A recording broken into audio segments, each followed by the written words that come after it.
Race 4, the Group 2 Wakeful Stakes. Small field, get a good feelings at $1.60 favourite. Ethereum Girl is 12s. Freedom Flame from Adelaide is 8s. Prestige Schnitzel is 10s. Strictly Business 11s. Pretty much a lot of these horses are around that mark. Then you've just got Voting Rights, Perfect Night, both around 33-1, and Chrismira rounding things off at 70-1. What's going on? Get a good feeling is a massive favourite, stepping up 400 metres in distance and trying to win over 2,000. And Ethereum Girl has 2 starts ago run a very close fourth by sort of like ahead to Old Late Answer and to Salty Pearl, who have both won big races since. Could be a bit of a wet tracker. The best form has been on soft and heavy ground. So the rain today is a good start, but the track's still listed as a good 4. And Freedom Flame did win well at its latest run in Adelaide, but, didn't beat a lot. Beat a horse called Different Gravy, who probably wouldn't measure up here. But the way it won, it certainly looked good, descending on them and running away. Up in weight a little bit here now. Fashionable has worked its way up through Kembla Grange, Hawkesbury in maidens one last time.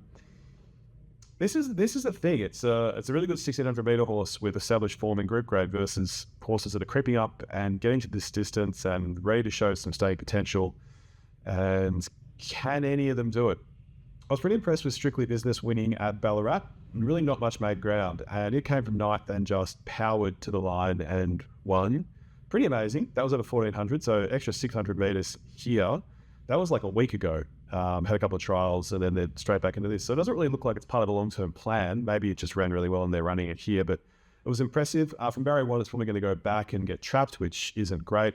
Let's go to the speed map and have a look. Voting Rights should take it up. This is another horse that sort of probably is better on wet ground. So Voting Rights leading.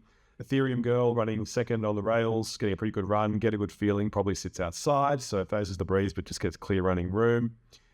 Fashionable back on the fence, and then Freedom Flame probably outside of that with Chrismira. And then at the back, Prestige Schnitzel, Perfect Night on the outside of that. And then there's one more, and that would be Chrismira. No, I think that is everything. So, yeah, probably not a whole lot of tempo. Voting Rights might just get a really good run and leading, get a good feeling, probably goes past it, with Ethereum Girl battling on quite well. If it was a wet track, I'd be keen to back Ethereum. It wouldn't obviously be the 12s that it is right now. It might be like 8s, but I still think that'd be good. If it does stay dry, or relatively dry and good, or like just a minimal soft, I think get a good feeling probably wins, but there's not really much value in it at that price at all, considering a lot of these are going to improve. So yeah, I'll have a small bet on Strictly Business in case that can somehow get a good run. If Joe Allen can position it from that gate somehow well, and it can just run on big time down the Flemington Straight, but otherwise not really a lot going on. Intriguing race, definitely one to watch, but betting race, not so much.